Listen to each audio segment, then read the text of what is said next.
입입니다. 윤영호 전 본부장의 입이다라는 거죠. 네. 윤영호 전 본부장의 입, 저희가 결심 공판 때 최후 진술할 때 입에 주목이 됐었는데 아무 말도 안 했어요. 그런데 오늘 그 입이 다시 주목을 받는다라는 겁니다. 왜? 오늘 오후 2시 30분 권성동 의원의 재판에 윤영호 전 본부장과 그 아내 이모 씨까지 다 증인으로 출석을 합니다. 네. 그럼 이렇게 증인으로 나와서 대체 어떤 얘기를 할 것이냐라는 거죠. 윤영호 전 본부장, 모두의 이목이 모아졌었던 본인의 최후 진술에서 무슨 말 할까라는 얘기를 했었는데 실명 나올까 싶었는데 실명은 안 나왔고 이렇게 얘기를 했었어요. 뭐라고 얘기했느냐. 세상에 빛과 소금이 돼야 할 교단의 꼬리 자르기가 있었다. 증거인멸, 가족 위협, 가족을 위협했다라는 얘기도 했고요. 그래서 교단에 헌신한 내 인생이 부정이 되는 깊은 절망감에 빠졌다라고 얘기를 했는데 근데 어제 나온 통일교의 이 사과문 발표에 통일교에서는 이렇게 얘기를 했거든요. 직접 들어보시죠. 최근 법정 진술로 파문을 일으킨 윤영호 전 본부장의 행위는 개인의 독단적 일탈이었지만 그러한 일탈을 사전에 감지하고 차단하지 못한 것은 분명 조직의 관리 책임입니다. 조직 내 일탈 행위를 사전에 감지하고 통제할 수 있는 내부 체계와 관리 장치가 턱없이 부족했음을 뼈아프게 인식하였습니다. 명확하게 얘기하죠. 개인 일탈이었다라고 통일교에선 선을 확실하게 긋고 있습니다. 이런 상황에서 이경민 변호사님, 오늘 윤영호 전 본부장 입 열까요? 좀 애매한 게 결심 공판에서 사실 이제 모두의 이목이 집중이 됐었던 그런 상황인데 네. 그때 이제 이야기를 하는 것과 이번 권성동 재판에서 이제 증인으로서 이야기를 하는 건 파급력이 다르다고 보여지거든요. 만약 정말로 이제 그런 부분들에 대해서 이제 뭐 민주당과도 접촉을 했다라는 부분은 조금 이제 강조를 하고자 했었다라고 한다면 네. 결심 공판에서 이야기를 했을 것인데 이제 그때 당시에 뭐 가족에 대한 위협 이런 부분들도 이야기를 하는 거 보니까 일단은 조금 이제 본인도 앞으로의 파장에 대해서 조금 우려를 하는 것 같습니다. 그렇기 때문에 오늘 권성동 의원의 재판에서도 아마 이제 그 1억 원의 수수와 관련된 부분에 한정해서 조금 이제 진술할 가능성이 크고 나머지 부분에 있어서는 사실 이제 국수본에서 지금 수사에 착수를 한 만큼 아마 그 단계에서 조금 더 진술을 구체화시키지 않나. 그래서 통일교 입장에서도 사실은 이제 이런 부분들이 결국 이제 공여가 됐다라고 하게 되면 지금 구속되어 있는 한학자 총리한테도 영향을 주게 되거든요. 그쵸. 그러면 이제 어느 정도 혐의가 더 늘어날 수도 있는 그런 상황이다 보니까 아무래도 통일교 입장에서는 이런 부분들이 이제 윤영호 개인의 일탈로 이제 뭐 치부를 하려고 하는 것 같아 보이고, 근데 이런 부분들이 계속해서 이제 조금 윤영호에게 이제 책임을 돌리는 그런 모양새로 가게 된다면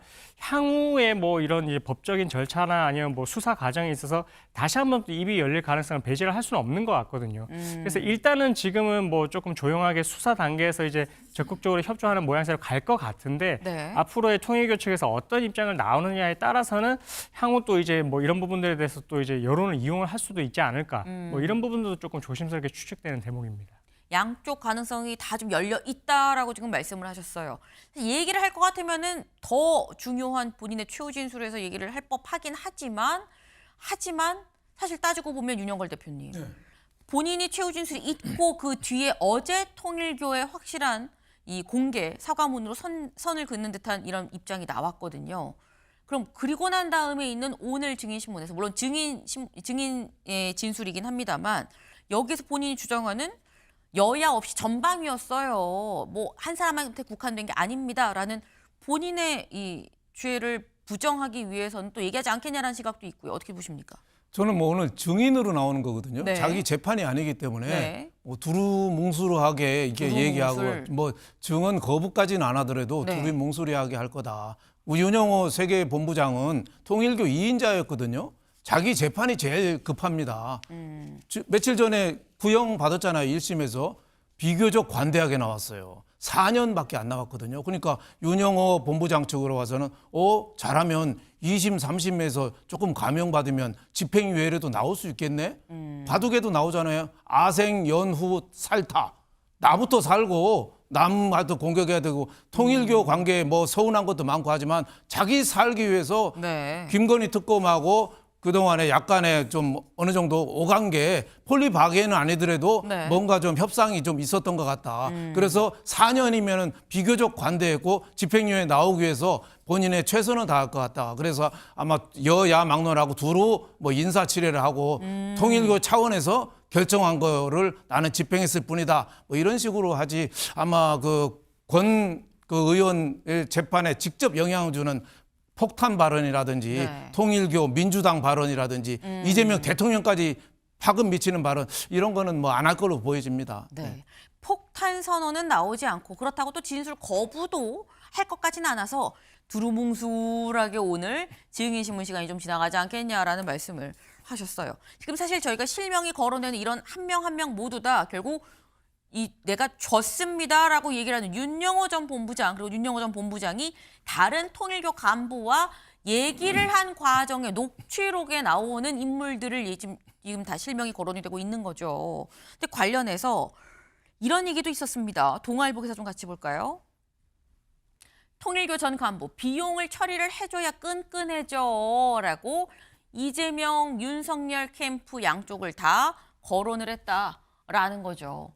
이게 지금 대화 내용입니다.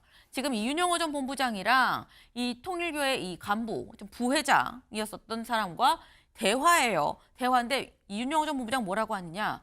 내가 어프로치한 게 오바마, 그다음 힐러리, 그다음 일론 머스크예요. 라고 했더니 어프로치하고 있는 명단을 나한테 주면 내가 모 의원한테 좀 넘길게.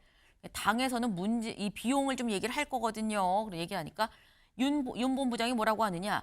그거를 처리를 해줘야 끈끈해지는 거고요. 보험을 드는 거죠. 라고 얘기를 합니다. 그러면서 윤석열 후보의 기획 플래너까지도 어프로치를 했고 문재인 당시 대통령 이 직접 밑에서 신복을 통해서 또 비서실장도 계시지만 내가 다 연관 줄이 다 있어요. 라는 식으로 얘기를 해요.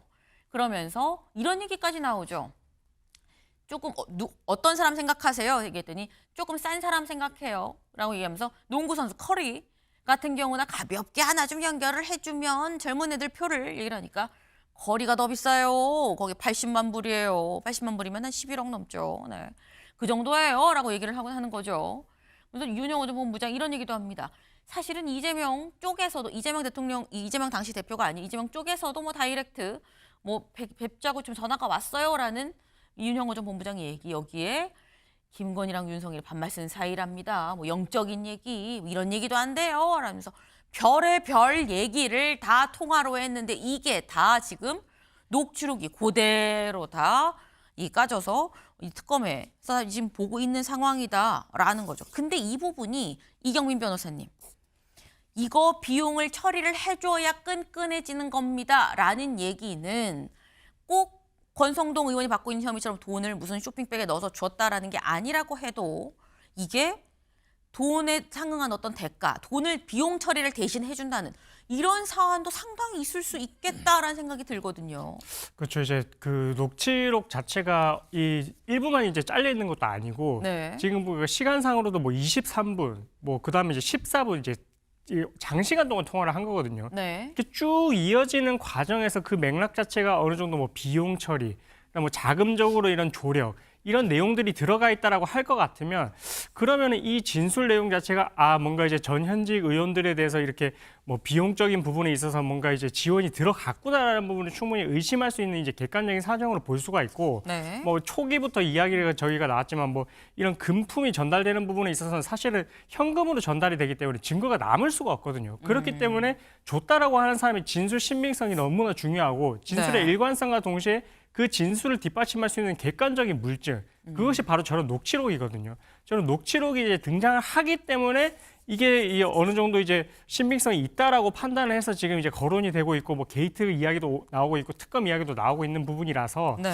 그래서 저런 부분들에 지금 증거들이 나와 있고 혹시나 이제 아직 언론에는 나오지 않았지만 뭔가 이제 특검 측에서 확보를 했던 다른 증거들까지 있었다라고 아하. 할 것 같으면 네. 그러면 이런 부분들에 있어서는 이제 이 윤영호 세계본부장의 진술의 신빙성을 훨씬 더 높여줄 수 있는 그런 자료들이 될 수가 있어서 뭐 앞으로 조사 과정에서 적극적으로 조금 이제 이 의혹을 받는 이제 의원들 입장에서는 좀 해명이 필요하지 않을까 그렇게 생각을 하고 있습니다. 네. 사실 지금 말씀처럼 이런 이 어떤 물증, 여기에 약간 뭐 대가성이 있는 것처럼 보이는 이런 정황들, 여기 이제 일관성이 있게 쭉 얘기가 나온다고 하면 이거는 사실 굉장히 좀 깊게 확실하게 좀 볼 수 있는 대목이 아니냐라고 좀 말씀을 해주셨는데, 이번에 통일교 게이트라는 게이트가 지금 붙었죠. 게이트가 붙으면서 같이 나온 얘기가 바로 특검 얘기입니다. 네. 중앙일보 기사 같이 볼까요? 통일교 게이트 확산, 여야 공수교대, 야권, 민주당 특검해야 됩니다라고 얘기를 하고 있다라는 거죠. 관련 목소리 잠깐 들어보고 올까요? 더불어민주당은 종합특검을 운운하고 있는데 이 사건부터 특검을 해야 할 것입니다. 대통령도 여야 없이 철저하게 수사하라고 지시했습니다. 야당에 대해서는 이미 특검에서 충분한 수사가 이루어졌습니다. 남은 것은 여당에 대한 수사입니다. 더불어민주당은 피하지 말고 특검을 수용하기 바랍니다. 저는 오늘 통일교 민주당 정치자금 제공 사건에 대한 특별검사 임명을 제안합니다. 민주당이 의혹을 털어내고 싶다면 이 사안에서 자유로운 정당이 추천하는 특검을 받으십시오. 개혁신당이 통일교의 민주당 인사들에 대한 정치자금 제공 의혹에 대한 특검 후보를 추천하겠습니다. 국민의힘의 추가 의혹에 대해서는 조국혁신당이나 진보당이 추천하면 됩니다. 민중기 특검에서 수사를 진행하고 있었기 때문에 예. 국수본에서 수사를 진행을 하고 예. 과연 그 필요성 여부에 대해서는 다시 한번 검토를 해봐도 되겠다 그런 생각입니다. 저는 이제 그걸 정치적인 그 공격의 도구로 삼지 말고 예. 객관적인 사실을 밝혀내는 차원에서 검토를 할 수도 있다 이렇게 보고 있습니다. 네, 국민의힘에서 얘기를 하고요. 개혁신당에서도 얘기를 하고, 그리고 마지막으로 김영진 의원, 7인 회의 멤버 중에 한 명인데 김영진 민주당 의원도 이거 검토해 볼 수 있는 것 같아요 라고 얘기를 하고 있죠. 그 이런 분위기가 최창일 교수님, 이거 진짜 특검 그러면 되나? 라는 생각도 들어요. 그래서 일단 경찰의 이촉을 이제 했으니까 네. 경찰의 수사를 지켜보는 게 맞긴 맞는데, 이게 정치자금법 같으면 이제 공소시효가 다 끝나가니까 네. 7년이란 말이죠. 2018년도에 돈을 받았다면 이제 2025년 올해 말이니까, 그래서 특검에 내기면 또 시간이 많이 걸릴 것 같긴 해요. 빨리 경찰 수사를 해서 이제 공소시효 문제도 해결 좀 하고 이렇게 했으면 좋겠는데, 특검에 넘기게 된다면 또 정치권에서 저런 공방이 오고 가고 말이죠. 이렇게 되면 오히려 시간이 늦춰질 수 있기 때문에 당장 수사를 지켜보되 결국은 특검 얘기가 나올 수밖에 없을 것 같아요. 여권에서도 전 정면 돌파해야 된다고 생각하기 때문에 네. 오히려 수사를 선제적으로 요구하고 어. 오히려 그게 낫지 않을까 생각이 들어요. 자꾸 경찰 수사를 지켜보고 하는 게 맞긴 맞는데, 특검이라는 게 이제 수사가 미진하거나 미덥지 않을 네. 때 하는 것이기 때문에 맞긴 맞는 논리인데, 이 상황이 지금 물론 이제 돈을 받았다고 얘기되는 사람은 3명입니다만 다른 사람은 돈을 받았다는 얘기 나오지 않고 있어요. 의혹들인데 지금 그냥 접촉했다는 의혹들이고, 그렇다 하더라도 워낙 많은 인물이 등장하기 때문에 뭐 게이트라는 얘기 벌써 여기서도 몇 번 나왔잖아요. 그렇다면 여권이 차라리 선제적으로 특검 얘기를 하는 게 낫지 않을까. 왜냐하면 다른 사안은 지금 2차 종합특검까지 하겠다는 얘기잖아요. 근데 이거는 특검하지 말자 그러면 그게 명분이 낫지 않을까라는 느낌도 들긴 들어요. 네. 오히려 여권에서 선제적으로 하는 방안도 방법일 수 있다라는 취지의 말씀을 하셨어요. 이 국회에서 논의가 어떻게 진행이 되는지를 좀 봐야 될 것 같습니다. 특별전담 수사팀을 꾸린 경찰이 통일교 금품 수수 의혹과 관련해 어제 윤영호 전 통일교 세계본부장을 접견한 것으로 확인됐습니다. 특검으로부터 사건을 넘겨받자마자 본격 수사에 착수하며 속도를 내고 있습니다. 이지율 기자의 단독 보도입니다. 특별수사팀이 어제 서울구치소에 구금 중인 윤영호 전 통일교 세계본부장을 접견 조사했습니다. 대통령이 엄정 수사를 지시한 지 하루 만으로 수사팀은 어제 오전 구치소를 찾아 오후부터 본격 조사를 진행했습니다. 경찰은 윤 전 본부장을 상대로 지난 8월 특검에 진술한 내용 등을 조사한 것으로 전해졌습니다. 특히 전재수 전 해양수산부 장관에게 4천만 원과 명품 시계 등을 전달한 시점과 금액까지 특정된 만큼 이 부분을 집중 캐물은 것으로 알려졌습니다. 경찰은 혐의도 여러 가능성을 열어두고 조사하고 있습니다. 특검은 뇌물죄와 정치자금법 위반 혐의를 적시해 경찰에 이첩했는데, 정치자금법 혐의는 올해 말 공소시효가 끝나기 때문에 조사를 서두를 수밖에 없는 상황입니다. 윤 전 본부장에 대한 조사는 3시간가량 진행된 것으로 확인됐습니다. 특별수사팀은 이르면 다음 주 전재수 장관 등 주요 관련자들을 연이어 소환할 것으로 보입니다. MBN 뉴스 이지율입니다. 통일교의 전방위적인 정치권 금품 지원 의혹. 윤영호 전 통일교 세계본부장의 입에서 시작됐죠. 윤 전 본부장은 오늘 통일교 금품수수 혐의로 기소된 권성동 국민의힘 의원 재판에 증인으로 출석할 예정이어서 추가 폭로가 나올지 관심입니다. 통일교 측은 부랴부랴 대국민 사과를 하면서도 윤 전 본부장의 일탈이라고 선을 그었습니다. 김도형 기자입니다. 지난 10일 윤영호 전 세계본부장은 자신의 결심 공판에서 침묵을 지켰습니다. 국민의힘 인사 외에도 민주당 관련 후원 명단을 밝힐 것이란 예측도 나왔지만 추가 폭로는 없었습니다. 관심은 다시 오늘 오후 열리는 권성동 국민의힘 의원의 정치자금법 위반 혐의 재판으로 쏠리고 있습니다. 윤 전 본부장은 권 의원 재판에 증인으로 출석하는데 이 자리에서 관련 발언이 나올 가능성이 있어서입니다. 윤 전 본부장은 지난 2022년 권 의원에게 돈을 건넸다고 주장하고 있는데 당시 통일교 주최 행사를 앞두고 여야 정치인들과 접촉했다고도 주장하고 있습니다. 금품 수수 의혹이 전방위로 확산하면서 통일교 측은 머리 숙여 사과했습니다. 그러면서도 개인의 일탈에 불과하다며 선을 그었습니다. 윤영호 전 본부장의 행위는 개인의 독단적 일탈이었지만 그러한 일탈을 사전에 감지하고 차단하지 못한 것은 분명 조직의 관리 책임입니다. 그러면서 교단은 정치 권력과 결탁하거나 특정 정당을 지원해 이익을 얻으려는 계획이나 의도를 가진 적이 없다고 강조했습니다. MBN 뉴스 김도형입니다.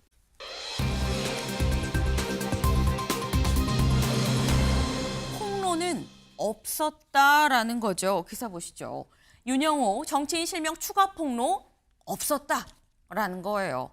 어제 윤영호 전 윤영호 전 통일교 본부장의 마지막 결심 공판이었습니다. 결심 공판에서 나오는 최후 진술에서 아마도 추가적으로 실명 누구한테 얼마를 언제 줬어요? 라는 얘기가 나올 것 같다라는 얘기가 있었는데 그래서 모두 취재진이 정말 많이 몰렸었거든요. 그런데 없었다라는 겁니다. 네.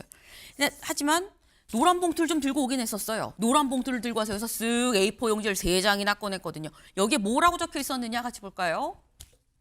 총재 뜻에 따라 교단을 위해 헌신적으로 일했고 이번 사건도 그 연장선이지만 적법하지 못했던 점은 깊이 반성합니다. 라고 얘기를 하면서 세상에 빛과 소금이 되어야 할 교단의 꼬리 자르기, 증거인멸, 그리고 가족에 대한 위협을 보면서 교단에 헌신한 내 인생이 부정되는 깊은 절망감에 빠졌습니다. 라고 얘기를 했어요. 교단이 나를 지금 꼬리 자르기로 이렇게 잘라내려고 하고 있습니다. 라고 지금 얘기를 한 건데 사실 이런 실망감, 지난 영장실질심사를 받고 나올 때도 살짝 비슷한 그런 질문이 있었거든요. 잠깐 보고 오시죠. 오늘 법정에서 어떻게 소명하셨나요? 통일교에서는 본부장님 개인이 일탈이라고 주장하는데 혹시 하실 말씀 없으신가요? 그거에 대해서는 어떻게 소명을 좀 하셨나요, 법정에서? 혐의는 인정하셨나요? 네, 폭로를 할 듯 했는데 안 했어요. 임 변호사님. 왜일까요? 당연한 선택입니다. 당연한 겁니까? 그렇죠. 사실 일반적인 경우로 돌아보면요. 네. 어제 마지막 공판기일 검찰의 구형도 있고요. 내가 내 목소리로 최후의 법정의 어떤 형식, 생각을 정할 수 있는 최후 진술을 하는 자리입니다. 네. 지금 새로운 의혹을 또 추가로 그 자리에서 얘기하면 지금 재판부는 이 사건과 별도의 다른 내용에 대해서 재판을 하고 심사를 하고 있는데 제가 다른 나쁜 짓도 했습니다. 아하. 내가 다른 사람에게도 금품을 제공했습니다라고 하면 죄질이 더 나빠지지 네. 결코 본인에게는 지금 이로운 상황이 아니었습니다. 네. 그래서 어제도 사실 법조인들의 좀 평가를 보자면 일반적인 경우라면은 추가 진술을 하지 않겠지만 지금 사안이 워낙 특수하니까 새롭게 이런 명단을 공개할 수도 있다. 오히려 가장 집중을 받는 자리이기 때문에라고도 네. 해석이 나왔지만 최종적으로 최후 진술에서 한 얘기를 보더라도 이 합리적인 선택을 했다는 게 드러나는 것이요. 지금 내가 더 잘했어야 되는데 오히려 교단의 지시에 따른 것을 잘못했다. 교단에 헌신했기 때문에 이런 일이 벌어졌지만 깊이 반성하고 있다. 어디까지 보더라도 양형에 참작될 만한 이야기만 했습니다. 어차피 이 민주당에 대한 그런 금품을 제시했다는 의혹은 참고인으로든 아니면 다시 본인이 뭐 피의자로든 네. 수사가 진행될 거기 때문에 그 자리에서 밝혀도 충분하다. 어제 최후 공판은 지금 받고 있는 혐의에 대한 형량을 최대한 낮추는 것을 목표로 한 아주 전략적이고 합리적인 선택이라 봅니다. 본인의 형량을 생각을 했을 때 아주 합리적인 거였다. 그럼 자기가 자진해서 나 이 범죄도 사실 했는데 이것도 있고요. 내 죄가 이렇게 많아요라고 얘기를 하는 게 안 맞지 않느냐라는 그런 말씀이에요. 근데 그럼에도 불구하고 아까 말씀하셨죠. 이게 좀 특수한 케이스이기 때문에 혹 폭로하는 거 아니야라는 얘기가 있었습니다. 왜?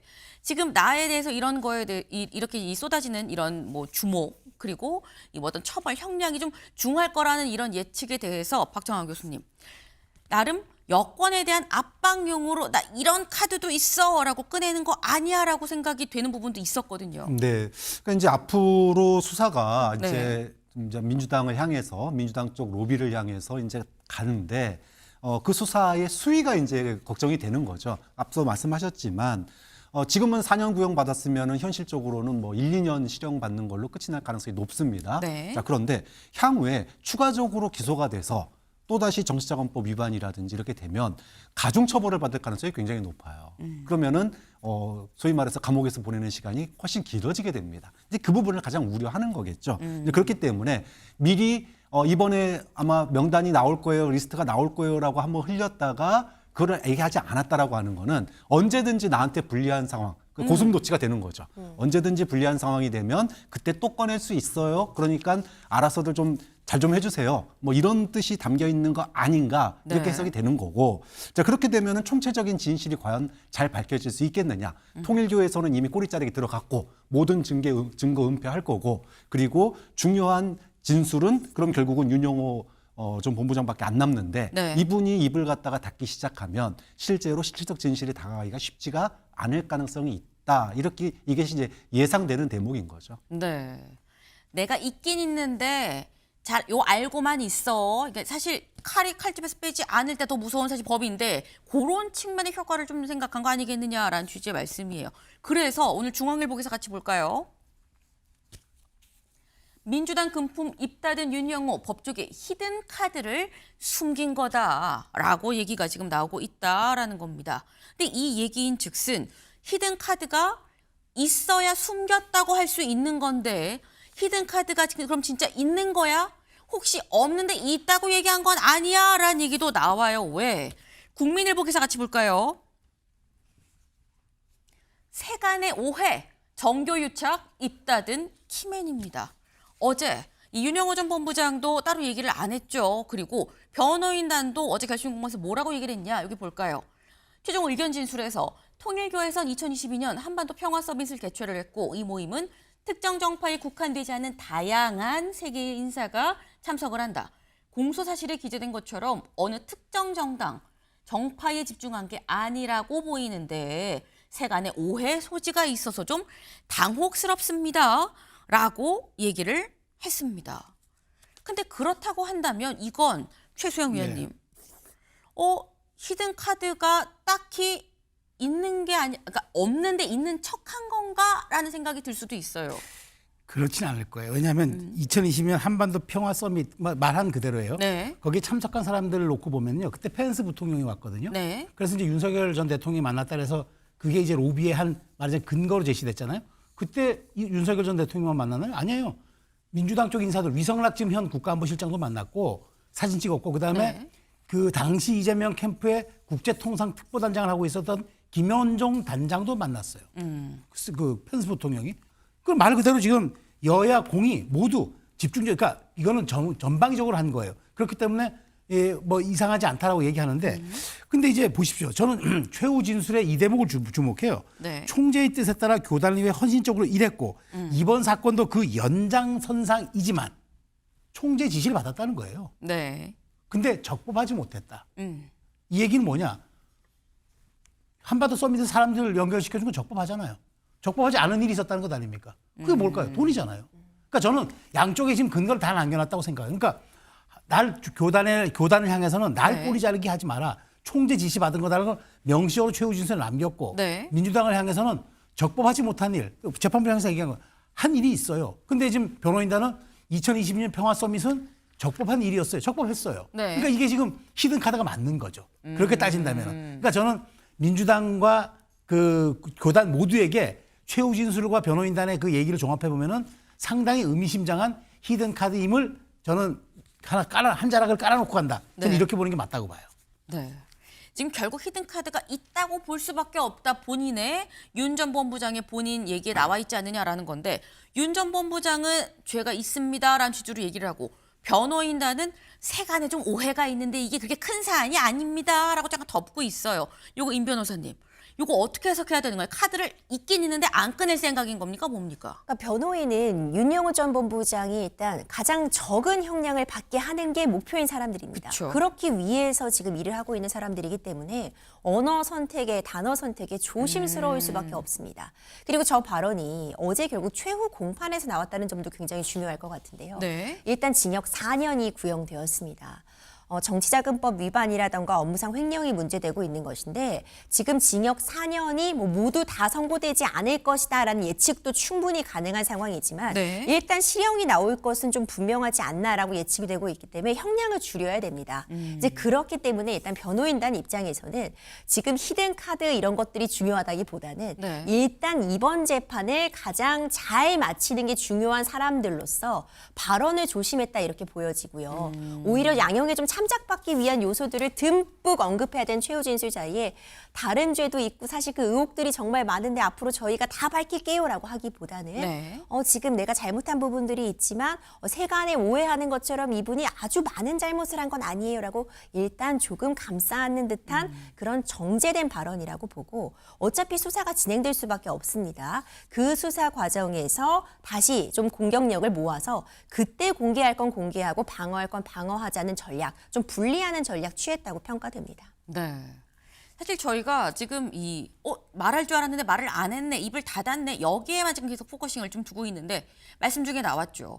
징역 4년이 구형이 됐습니다. 그럼 윤영호 전 본부장, 아니 그동안 그렇게 많이 나왔는데 4년이라고 생각하실 수도 있고 생각보다 좀 많게 나왔네라고 생각하실 수도 있어요. 요 4년이라는 형량이 임 변호사님 어떻게 보십니까? 이 4년 구형 자체는 지금 받고 있는 혐의에 보자면은 네. 어느 정도 예측이 됐던 구형입니다. 왜냐하면 여러 가지 비위가 문제가 되지만 윤영호 전 본부장 같은 경우에는 그러니까 잘못했죠. 잘못한 부분은 분명하지만 본인의 사적인 이익을 위해서 금품을 제공한 것이 아니라 아하. 당시에 본인이 몸담고 있던 조직을 위해서 받은 것이다라고 지금 논리를 세우고 있다면 물론 통일교 측에서는 윤영호 전 본부장의 개인적 일탈이라고 하고 있죠. 네. 그런 부분들이 감안된다면 그리고 양형 기준을 참작해 보더라도 이렇게 불법적인 금품을 제공하고 이 구형이 4년이 된 건 어느 정도 예측이 됐던 선이다. 다만 최종 선고는 전 이보다 조금 낮아질 수는 있다고 봅니다. 2, 3년 정도가 내려질 수 있겠지만 실형을 피하기는 어려운 상황으로 보인다. 이렇게 평가하고 있습니다. 네. 다음은요, 통일교 민주당이 파장이 계속되고 있습니다. 영상 먼저 좀 보도록 하겠습니다. 저번에 제가 말씀드린 거 종교단체 정치 개입하고 그 불법 자금으로 이상한 짓 하고 하는 거 해산 방안 검토하라고 한 거 하셨어요? 예, 검토해서 보고서 제출했고 그 다음 주 국무회의에서 보고하는 것으로 계획입니다. 재단법인이든 개인이든 개인도 범죄를 저지르고 반사회적 행위를 하면 제재가 있는데 당연히 사단법인이든 재단법인이든 법인격 제도 헌법과 법률에 위반되는 지탄받을 행위를 하면 해산시켜야지. 재판에서 윤영호 씨가 어떤 이름들을 이야기하는지를 저희도 이제 봐야 되고요. 예. 그 이름이 나오면 보도가 다 될 것 아니겠습니까? 예, 그렇다면 당 지도부에서는 당 내부의 절차에 따라서 그것을 윤리감찰에 예. 조사를 지시를 하든 어떤 방법을 하든 당 지도부의 조치가 있을 것 아닙니까? 오늘 결과를 한번 상황을 지켜보겠습니다. 그건 당연하죠. 어떻게 그걸 숨기고 덮을 수 있습니까? 네 분과 이어가겠습니다. 박창환 장한대 특임교수, 강성필 민주당 부대변인, 조영술 국민의힘 대변인 나오셨습니다. 어서 오십시오. 예. 어제 저희가 이제 통일교 관련한 민주당 인사 이름이 곧 공개될 거다라고 했는데 지금 언론에서는 전재수 장관에 관한 의혹들이 나오고 있습니다. 오늘 윤영호 본부장에 대한 결심 공판이 있어서 방금 박수현 대변인이 얘기한 것처럼 윤영호 본부장이 결심 공판 최후 진술에서 구체적으로 얘기하겠다는 뜻을 밝혔기 때문에 오늘 그 공판이 주목이 되는데 아직까지는 최후 진술이 이뤄지지 않는 것 같습니다. 먼저 전재수 장관과 둘러싼 윤영호 씨의 진술 내용을 한번 보면은 현금 4천만 원을 건넸고 까르띠에, 불가리 시계, 뭐 명품이라고 할 수 있는 고가의 시계를 전재수 장관에게 전달했다라고 일단은 주장을 하고 있습니다. 전재수 장관은 여기에 대해서 모두 부인을 하고 있는 상황이고요. 먼저 정관재 대표, 글쎄요. 이 정도라고 하면 굉장히 금액이 크거든요, 일단. 이걸 구체적이죠. 예. 시기도 2018년부터 20년까지로 특정이 돼 있고요.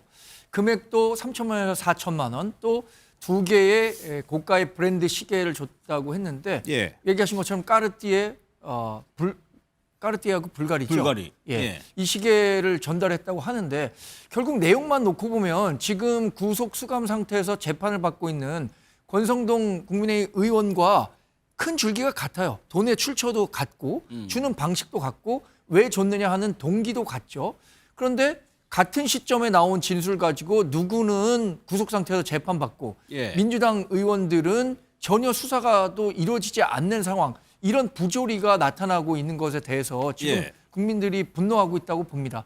특검이 애초부터 정치적 성격을 갖고 편향성을 갖고 발족이 됐다고는 하지만 예. 적어도 국민은 이 정도일 거라고는 생각하지 못했을 것 같아요. 그런데 실제로 드러나는 모습만 놓고 보면 정말 특검은 애초에 태어날 때부터 민주당이 그 자체적으로 출범시킨 것만큼 정치적 의도를 갖고 수사를 진행했구나라는 확신을 갖게 하는 진술, 예. 또 최근의 보도 내용이 아닌가 싶습니다. 예. 일단 이 진술이 맞다면 권성동 의원 같은 경우는 당원 가입이라는 이유가 나왔어요. 지금 전재수 장관 관련해서 그 이유가 안 나오고 있거든요. 왜 줬는지에 대해서 오늘 설명할지는 모르겠지만 그렇다면 통일교에서 왜 전재수 장관에게 접근을 하려고 했을까요? 네, 지금 뭐 언론에 나온 기사 내용만 보면 2018년부터 한일 해저 터널 예. 여기에 대해서 이제 로비를 적극적으로 했었다.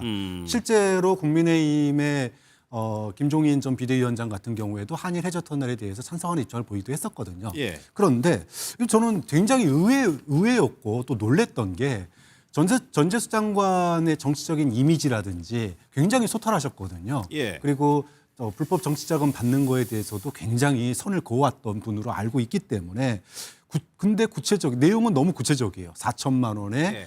시계 명품 2점도 또 브랜드 이름까지 딱 나오고 이러니까 저는 사실 개인적으로 굉장히 충격적이었고 예. 그런데 그럼에도 불구하고 여전한 의문점은 아니 지금 언론에 나오는 거 보면 로비의 목적이 한일 해저 터널을 갖다가 유치하기 위한 적극적인 로비였다라고 나오는데 예. 전재수 장관은 뭐 SNS를 통해서 본인은 한일 해저 터널 반대한다는 입장을 분명히 밝혀왔었거든요. 예. 그렇기 때문에 과연 이게 로비의 성격이 있는 건지 또는 왜 로비가 이루어진 건지 그럼 그 돈을 왜 받은 건지 그냥 단순한 불법 정치 자금인 건지 예. 아무튼 뭐 본인이 사실 무근이라고 얘기하고 있는 상황이기 때문에 한국에 돌아오면 적극적인 해명이 좀 필요하다고 봅니다. 예, 지금 전재수 장관은 미국에 있습니다. 내일 새벽에 우리나라에 도착을 하는데 워낙 지금 국내에서 파장이 커지다 보니까 SNS나 언론 인터뷰를 통해서 본인의 입장을 얘기하고 있어요. 사실 무근이라는 내용과 함께 어떤 내용이 있냐면 깜짝 놀랄 만한 반전에 반전을 거듭할 것이다. 이렇게 얘기를 썼는데 글쎄요. 강선필 부대변인. 네.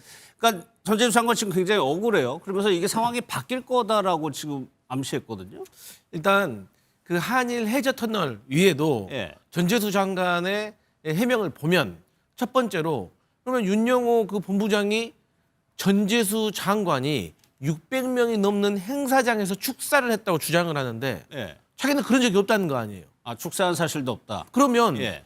통일교 같은 경우는 관련 영상이 있을 거 아니겠습니까? 그리고 보통 우리가 정치인이 600명이나 있는 그런 행사장에 갔으면 거기서 뭘 했겠습니까? 기념사진 촬영을 했을 거 아닙니까? 예. 그리고 과거에 권성동 의원 때도 사진과 이게 범죄와 관련된 사진을 제시를 했잖아요. 그렇기 때문에 저는 이제 윤영호 본부장이 전재수 장관과 관련해 가지고 본인의 진술에 어떤 객관성을 더하려고 한다면 근거를 구체 내야 된다. 근거를 내야 되는 것이기 때문에 저는 이 부분에 있어서 아마도 제 생각인데 전재수 장관이 반전의 반전이라고 한다는 것은 예. 뭐 예를 들어서 뭐 통일교 측에서 어디 행사에 와주세요라든지 뭐 이런 문자가 왔을 때 본인이 뭐 거절을 했다든지 예. 그런 어떤 문자나 그런 증거를 반박적인 어떤 반박을 하는 객관적인 어떤 증거를 제시하지 않을까 그렇게 기대를 해봅니다. 예. 또 하나 지금 전재수 장관은 실명이 지금 거론이 되고 있지만 이따가 이제 최우진실에 또 나올 수가 있고 여야 정치인을 다 합치면 무려 16명 정도 현재까지는 16명 정도가 한학자 총재를 찾아가서 뭐 경배의식이라고 하는데 절을 했다는 거예요. 막론하고 여야를 막론하고 이제 접근을 한 건데 글쎄요. 조영실 대변인께 한번 여쭤볼게요. 이게 통일교, 그러니까 정치권에서 통일교라는 종교 집단의 영향력이 그만큼 크기 때문인가요? 아니면 통일교에서 정치권에 아쉬워하는 게 많아서? 뭐 기본적으로 이제 통일교라는 이제 그 종교 자체가 어떻게 보면 이제 일사천리로 이제 진행되는 그런 부분들이 있기 때문에 당연히 이제 정치권에서는 영향력이 있을 수밖에 없다라고 보죠. 예. 보통 이제 정치라는 것이 이제 보통 이제 종교 단체에 많이 찾아가는 이유가 그 이제 종교를 이제 믿는 사람들한테 어필이 되기 위한 그런 부분들이 있기 때문인데. 예. 근데 이제 이러한 이제 단순한 이제 종교의 그러한 영향력 여부를 떠나서 지금 이번 사건 같은 경우는 실제로 대통령이 판을 키운 꼴이거든요. 그래서 대통령 같은 경우 그 이제 뭐 특검뿐만이 아니라 이제 정당과 이제 종교가 결합이 돼서 이제 종교를 해산해야 된다. 예. 이런 언급까지 하면서 이미지를 굉장히 크게 만들어 놨기 때문에 이런 개인적 일탈과 그리고 정치와 종교 간의 이제 개인적 관계에서 일어났을 수 있었던 소규모의 일들조차도 이제 조직적으로 일어난 것 같이 이미 만들어진 상황에서 민주당에 대한 지금 의혹들이 계속 쏟아져 나오고 있는 거 아닙니까? 예. 그리고 심지어 현재 이제 정권의 핵심적인 책임자까지 연루된 내용까지 나오고 전 뭐 들어보지도 못했던 그런 명품들까지 이제 쏟아져 나오면서 예. 이거에 대한 해명 없이 실제로 본인이 이제 그 전 장관 같은 경우가 자기가 상관이 없다라고 할 경우에는 보통 무고로 대응한다든가 법적 조치를 한다고 하는데 반전의 반전 지금 계속 회피하는 모습들만 보이고 있거든요. 예. 그렇기 때문에 이러한 통일교의 영향력 여부를 떠나서 이거는 정권과 지금 현재 정권과 통일교가 어떤 결합을 맺고 있었는지 예. 그리고 어떤 형태로 다가갔는지 이런 것들을 좀 살펴봐야 되지 않을까. 그런 그렇죠. 생각이 그것도 듭니다. 살펴봐야 될 부분이죠. 그런데 정치인들이 아니 일반 시청자들 국민들이 보시기에 좀 놀라실 대목이 그런 거예요. 한학자 총재한테 가서 노래를 불렀다는 유력 인사도 있고 절도 하고 이 현상 자체가 잘 이해가 안 되는 거거든요. 그러니까 일본 같은 경우가 통일교가 사실은 일본에서 투표를 매개로 해가지고 정치인들을 갖다가 사로잡고 그들을 통해서 일본 내의 어떤 자신들의 위상 또는 어떤 이제 포교 활동 이런 것들을 굉장히 성공적으로 시켰었어요. 이게 2014년도에 자민당 그 의원들, 예. 자민당 의원들에게 투표를 매개로 해서 접근을 했고 그리고 불법 정치 자금을 후원하고 이걸 통해서 통일교가 상당한 세를 갖다가 형성하고 또 백이 돼서 예. 그런 활동들을 성공적으로 한 바가 있습니다. 물론 그것이 나중에 문제가 돼서 아베 전 총리가 이제 피격당하는 사건으로 이어지긴 했지만 이게 2014년 정도예요. 그러니까 일본에서 한번 성공을 하고 나니까 우리나라에도 이걸 도입을 한 거다. 근데 그 도입 시기가 이제 2018년부터 시동을 걸기 시작해서 예. 지난 22년 대선 때 윤석열 후보 측과 이제 결탁을 하게 된 거거든요. 예. 이제 그런 측면에서 보면 다른 종교들이 뭐 정치적으로 후원하고 밀어주고 이런 거는 과거에도 있었습니다. 그런데 통일교의 특성상 우리가 이제 어떤 이단이나 사입이라고 했을 때 한 명에 의해서 모든 종교인들이 다 따라가는 그런 형태를 띠잖아요. 예. 이제 그러다 보니까 집단화되어 있는 그런 그 종교의 특성상 이들이 예를 들어 지금 의혹이 아직 풀리진 않았지만 예. 국민의힘 전당대회에 대거 당원으로 가입해서 특정 후보를 밀어준다던가 이게 가능하다는 거예요. 그러니까 이런 것들이 일본에서 연습을 하고 우리나라에 들어와서 정치적인 영향력을 행사하고 통일교가 일본에서 이제 사실상 해산되면서 예. 정치적 근거지, 본거지가 우리나라에서 출발을 했지만 새는 일본에서 더 컸거든요. 예. 그러다 보니까 이제 한국과 그다음에 동아시아로 뻗어 나가는 데 있어서 중간 매개고리가 필요했는데 그렇기 때문에 조금 더 목적 의식적으로 굉장히 타겟형으로 뭔가 의식적으로 정권의 지지를 얻기 위해 차기 대선에 적극적으로 개입한 거 아니냐 예. 이런 의혹이거든요. 이제 그런 점에서 본다면 단순한 일반적인 정치 개입이라기보단 정치에 무슨 후원금 내고 백그라운드로 정치인들을 갖다가 뒷배로 놓는 것이 아니라 실제로 다음 정권과 어떻게든 연결을 맺어서 그 정권을 통해서 동남아시아로 진출할 수 있는 어떤 그 목적성, 예. 그 통일교가 가지고 있는 어떤 목적성을 달성하기 위한 치밀한 여야의 어떤 그 돈뿌리기 이런 게 있었다. 그리고 예. 거기에 노란한 정치인이 지금 벌써 16명이나 된다. 예. 이 본질은 바뀌지 않다고 봅니다. 예. 조금만 제가 보태면 실제로 아까 통일교가 이제 국민의힘 이제 전당대회에 직접적인 영향을 크게 미쳤다 했는데 이제 그때 나왔던 이제 숫자라든가 이제 통일교에서 나왔던 숫자가 실제 인구 비례해서 그 많은 숫자가 아니었거든요. 네. 기껏해야 한 개 당협 정도 수준의 당원 정도 네. 요 정도 숫자가 이제 언급이 됐기 때문에 통일교가 조직적으로 어느 정당을 움직인다든가 아니면 영향을 미친다는 게 아니라 통일교의 지금 가장 근본적인 문제는 여야를 가리지 않고 이제 총체적으로 돈을 뿌리면서 했던 로비에 관련되어 있는 문제라는 거죠. 그렇기 때문에 그것을 이제 국민의힘에 조직적으로 어떻게 개입을 해서 국민의힘을 어떻게 했다의 문제가 아니라 지금 이재명 대통령한테도 이제 접촉하려고 했다라는 의혹들이 계속 나오고 있는데 이것은 어떻게 이 통일교가 정치권의 로비를 했고 자신들의 정치적 목적 종교 단체인데 정치적 목적을 자신들의 이익을 위해서 어떻게 달성하려고 했냐 이런 의혹들을 풀어야 되는 게이트에 대한 문제인데 특검에서 접근하는 문제 자체가 종교가 정당 정치를 어떻게 움직이고 정당 정치를 결정적으로 영향을 미쳤다라는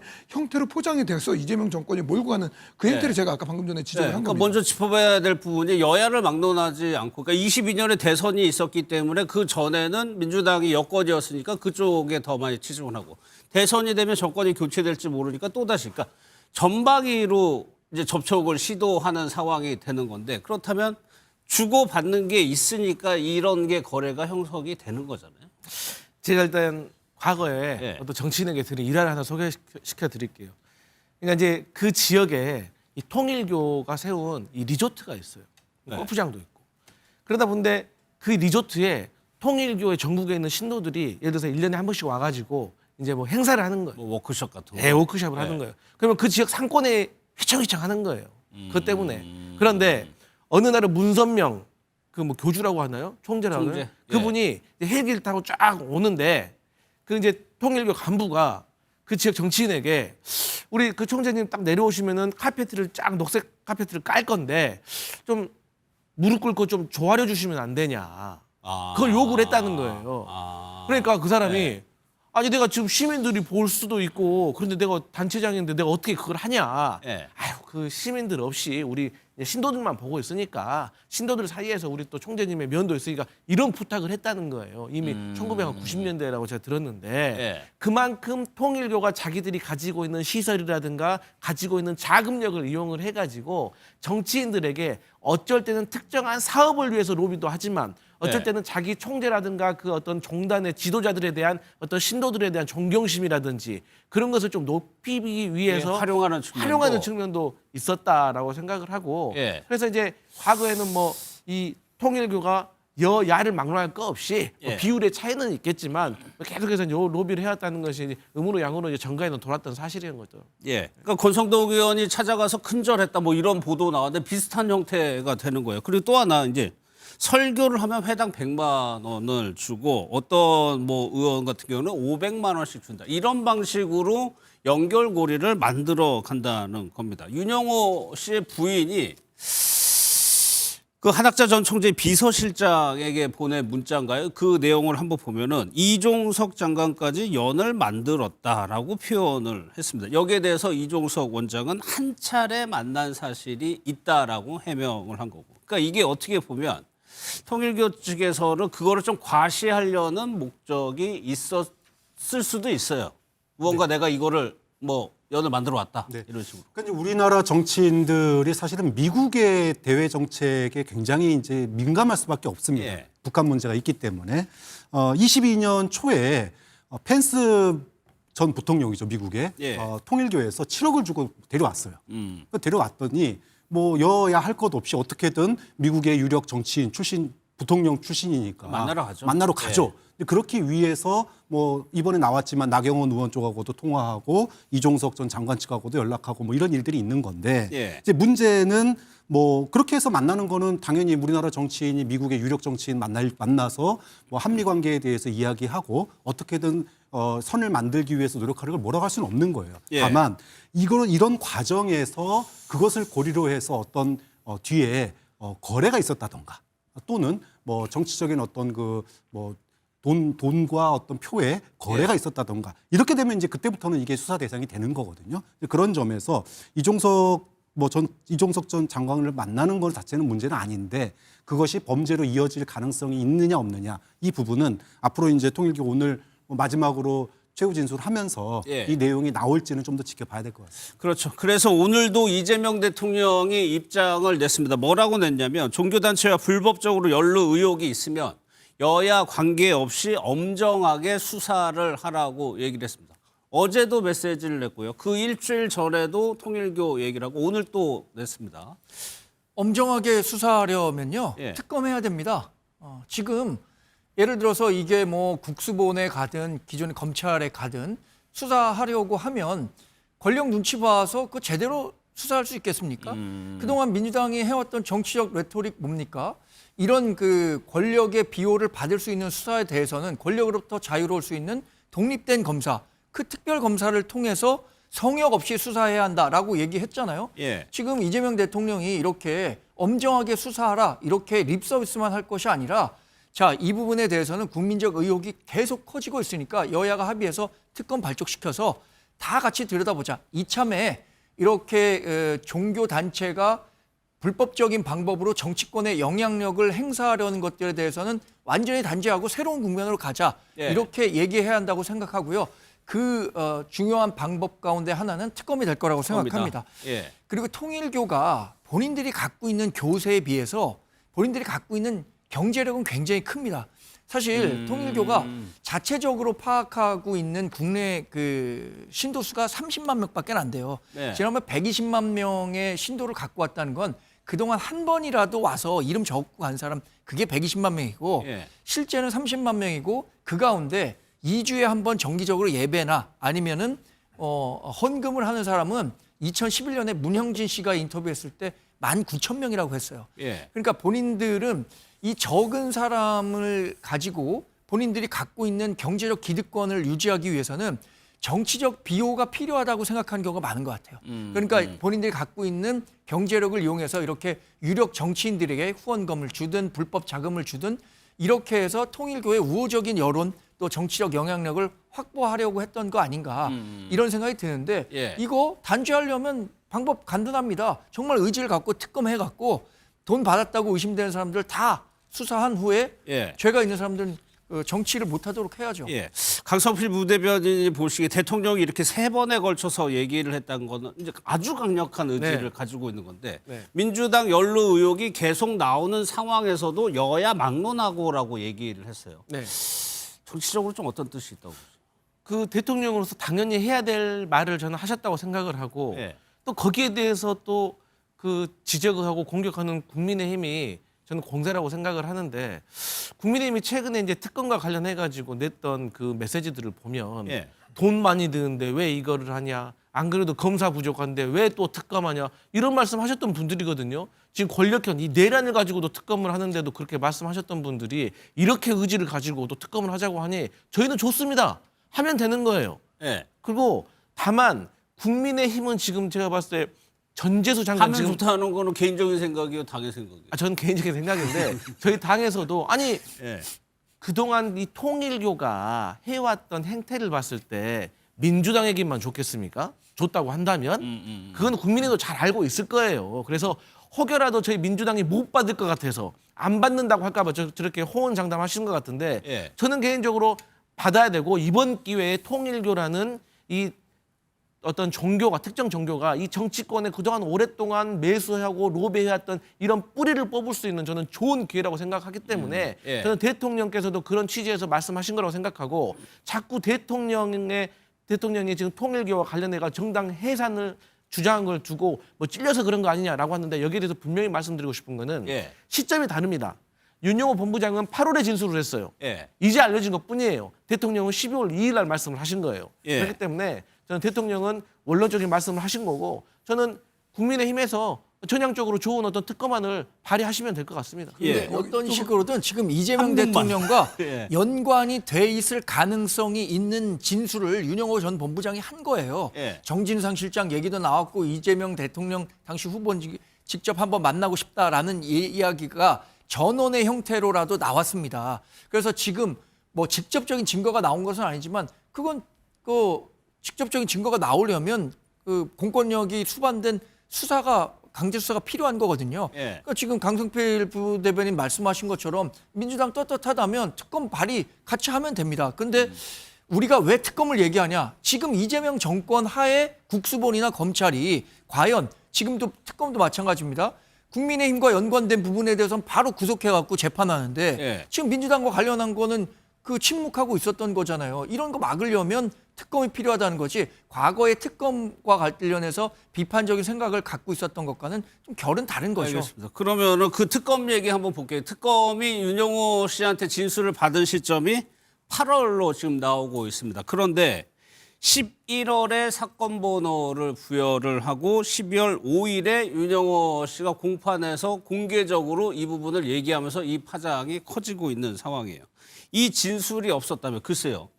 특검에서는 이미 8월에 이 진술을 확보해 두고도 바로 이첩한 것도 아니고 한참 뒤에 이렇게 한 거에 대해서 비판을 피할 수는 없어 보이거든요. 그렇죠. 뭐 특검은 이번 사태에 대해서 저는 책임을 져야 된다고 봐요. 예. 왜냐하면 8월 달에 여야 모든 정치인들의 명단이 다 나왔는데 예. 여기에 대해서 이 특검의 목적이 윤석열, 김건희와 관련된 사건을 조사하는 취지가 있으니 민주당 국회의원들에 대해서는 이 취지에는 맞지 않는 것 같다. 예. 그래서 나중에 따로 다 정리해가지고 다른 데로 넘기자. 뭐 이렇게 정리가 됐다. 수사팀도 거기에 합의했고 지도부도 거기에 합의했다. 이렇게 얘기를 하고 있거든요. 예. 그런데 지금 당시에 수사팀은 뭐라고 얘기를 하고 있냐면은 이거는 조사해야 된다라고 얘기를 했다는 거예요. 예. 그렇게 따지면 지금 특검이 소위 말해서 뭐 국민의힘에서 얘기하는 것처럼 소위 말하면 정권의 눈치 본 거 아니냐 또는 뭐 정권의 입맛에 맞게 수사한 거 아니냐라는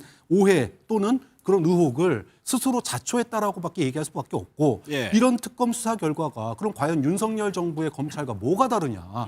당시에 윤석열 검찰을 왜 우리가 욕했습니까? 당시에 야당 민주당과 이재명 후보에 대해서는 수사를 하고 윤석열 전 대통령 측이라든지 김건희 씨에 대해서는 수사하지 않았기 때문에 신뢰를 잃어서 지금 검찰이 해산되는 지경까지 이르렀잖아요. 예. 그럼 특검이 야당 의원들, 그러니까 국민의힘 의원들이라든지 김건희 씨와 관련된 수사 목적이 출발이 맞지만 그럼에도 불구하고 거기서 나오는 별건이 나오면 그거 수사할 수 있는 권한이 있잖아요. 예. 권한이 있기 때문에 당연히 민주당 국회의원들든 장관이든 나오면 같이 공표를 하고 같이 수사를 했어야 마땅한데 예. 그렇지 않음으로 인해서 특검이 국민들에게 어떤 공정하다라고 하는 이미지를 스스로 깎아먹었기 때문에 예. 여기에 대해서는 저는 특검 그 스스로가 책임을 져야 된다. 예. 정치적인 책임 져야 된다고 봅니다. 또 하나가 지금 나오는 것이 이제 전재수 장관의 그게 뭐 어느 정도 신빙성이 있다면 혐의가 적용되는 게 정치자금법 위반 혐의인데 모든 혐의는 공소시효가 정해졌죠. 이게 7년입니다. 그러니까 2018년에서 2020년 사이라고 얘기를 했어요. 여기에 지금 절묘하게 얽히는 건데 조영수 대변인. 만약에 지금 산술적으로 2018년 12월 이전에 뭔가를 받았다. 그러면 네. 공소시효가 끝난다는 얘기잖아요. 그렇죠. 그러니까 처벌을 못 한다는 그렇죠. 얘기죠. 그렇게 된다면. 예, 예. 이것도 문제죠. 그렇기 때문에 지금 현재 이제 대통령이 이제 엄정 수사 이제 지시했는데 지금까지 대통령 보면 이제 늘 말로만 이제 강력한 의지가 있고 그리고 수사기관이나 이제 민주당 같은 경우는 굉장히 미약한 의지로 계속 대응을 했거든요. 예. 그렇기 때문에 현재까지 나와 있는 의혹들 내일 지금 들어오지 않습니까? 당장 조사하고 필요한 부분이 있다면 기소부터 먼저 해야 될 겁니다. 그리고 실제 제일 중요한 게 아까 우리 교수님께서 말씀하셨던 것 같이 특검 자체가 이제 이걸 알고도 지금 넘어갔던 이유가 태생 자체의 문제가 있거든요. 예. 그 맨 처음에 특검을 만들 때 여야 간의 합의를 통해서 해야 되는데 기본적으로 제1야당이라고는 국민의힘은 다 배제한 채 특검이 출발하다 보니까 편향적인 이제 수사들이 계속 진행되게 됐고 그리고 어떻게 보면 통일교의 이제 조직적 선거가 아니라 지금 나오는 내용들을 보면 통일교 장학생들에 관련된 문제거든요. 네. 그래서 이 통일교 장학생들에 관련된 문제들을 하나하나 짚어서 처리를 해야 되고 지금 공소시효가 만료가 되기 때문에 초속히 빨리 특검이 수사하고 빠른 시간 안에 기소까지 해야 된다고 봅니다. 예.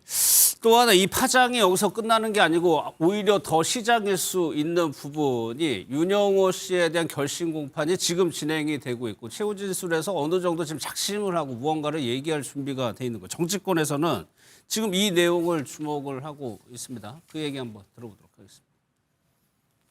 검은 돈을 받은 것은 결국 민주당이라고 하는 것이 드러나고 있습니다.